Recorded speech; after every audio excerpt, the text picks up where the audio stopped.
भाषा पढ़ी, वर्ण पढ़े, हमने जाना वर्ण कितने हैं, कौन कौन से स्वर हैं, कौन से व्यंजन हैं।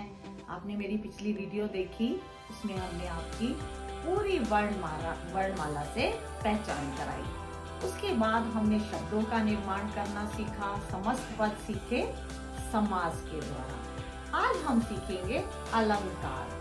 तो बच्चों, जैसा कि इसका शाब्दिक अर्थ है अलंकार, अलंकार, अलम का अर्थ होता है आभूषण।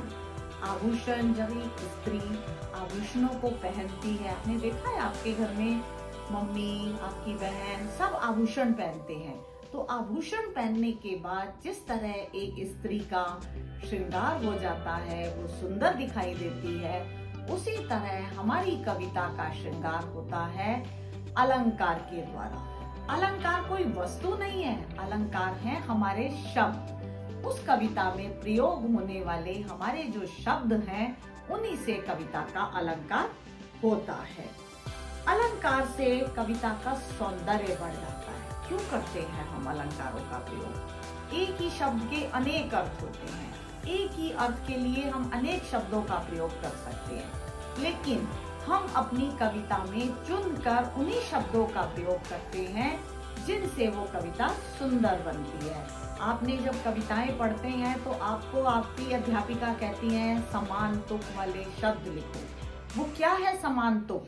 जिसमें समानता बनी रहे, एक शब्द के साथ दूसरा शब्द आता चला जाता है, जो उस कविता को लय देता है, वही शब्द अलंकार कहलाते हैं।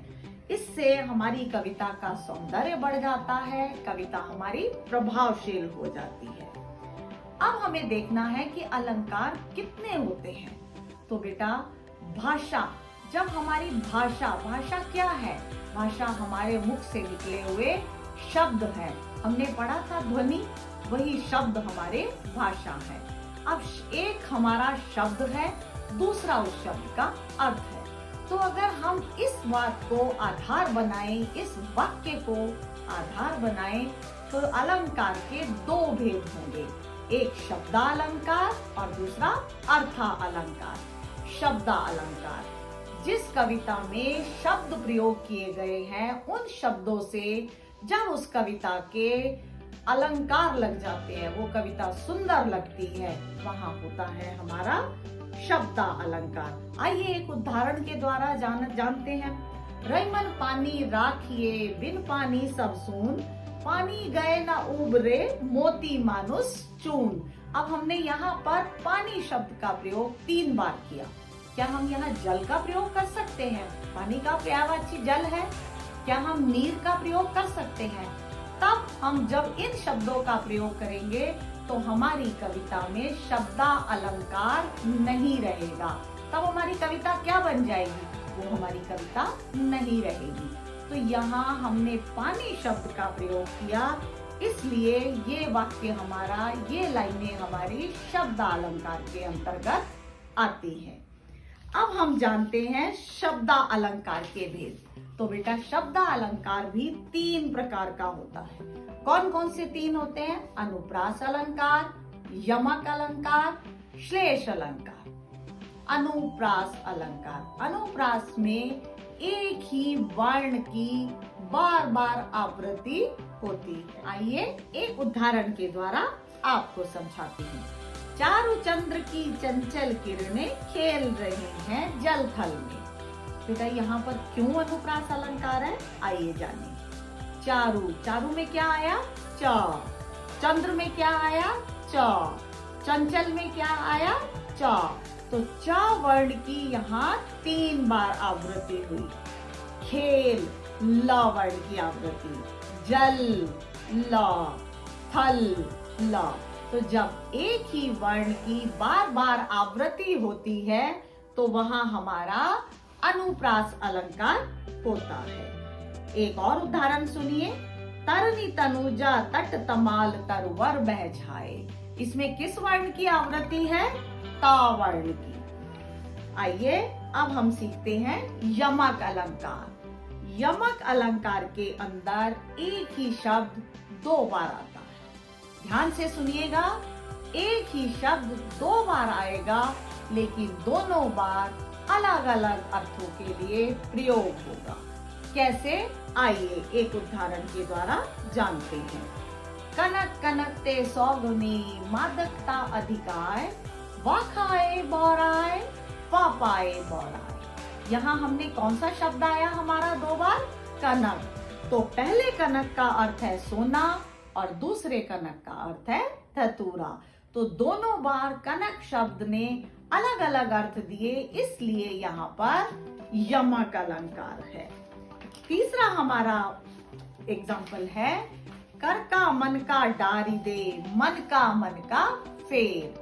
यहाँ पर हमने मन का शब्द का प्रयोग किया दो बार, तो दोनों अर्थों में मन का अलग अलग अर्थ में प्रयोग किया गया। अब है हमारा श्लेष अलंकार। श्लेष, इसके नाम को एक बार और दोहराइए। श्लेष मतलब जो चिपक जाए। जब कोई शब्द एक ही बार प्रयोग होता है, लेकिन उसके अंदर तीन अर्थ, दो अर्थ चिपक जाते हैं, अर्थात अलग अलग अर्थों के लिए प्रयोग होते हैं, तो वहां पर हमारा श्लेष अलंकार है। कैसे, जो रहीम गति दीप की कुल कपूत गति सोए, बारे उजियारो करे बड़े अंधेरो होए। तो यहाँ पर बारे उजियारो करे बड़े अंधेरो होए, इसके इस लाइन के अंदर आपका श्लेष अलंकार है। ये तीन थे हमारे शब्दालंकार के भी।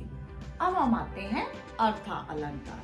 तो आइए पहले मैं आपको थोड़ा सा अर्थालंकार के बारे में बताती हूँ। अर्थालंकार जैसे कि इसके अर्थ इसका सामने प्रकट हो रहा है कि जिस शब्द से कविता के अर्थ में परिवर्तन आ जाए, चमत्कार आ जाए, वहां पर अर्थालंकार होगा। आइए एक उदाहरण के द्वारा इसको जाने। हाय फूलसी कोमल बच्ची। तो यहाँ पर इस पंक्ति का जब आप अर्थ लिखते हैं, आपने देखा आप कक्षा में जब अर्थ लिखते हैं तो एक ही पंक्ति का अर्थ आपकी अध्यापिका तीन तरह से, दो तरह से समझाती हैं, और आप ये प्रश्न पूछते हो, मैम क्या हम इसको ऐसे भी लिख सकते हैं? जी हाँ, ये वही है अर्थालंकार, जहाँ हम एक ही पंक्ति को कई प्रकार से लिखते हैं, वहां पर हमारा अर्थालंकार होता है। अब हम जानते हैं अर्थालंकार के भेद। अर्थालंकार के भेद है उपमा, रूपक, उत्प्रेक्षा, अतिशयोक्ति और मानवीयकरण। बच्चों, आपने अर्थालंकार के दो भेद जाने। अगले तीन भेद हम अगली वीडियो में पढ़ेंगे।